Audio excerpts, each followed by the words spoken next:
வெடிச்சு கிடக்கிறதுல காத்து வந்து இறங்கிடும். காத்து வந்து இறங்கும் போது நமக்கு ஒரு உஷ்ணம் ஒன்று இருக்கும். அதனாலதான் பாத்தீங்கன்னா ஏப்ரல், மே, ஜூன், ஜூலை இந்த மாசத்துல நிறைய பேர் ஆஸ்பத்திரியில் போய் உட்காந்துருப்பாங்க.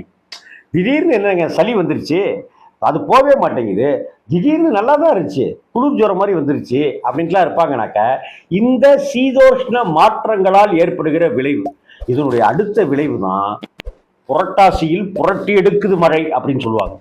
அப்ப இந்த புரட்டாசி மாதம் ஐப்பசி மாசம் அடைமழை பெய்யும் அப்படின்வாங்க.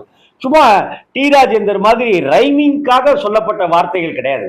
புரட்டாசியில் புரட்டி போடுகிற மழை அடிக்கும், ஐப்பசியில் அடைமழை பெய்யும். அடைமழைன்னா என்ன?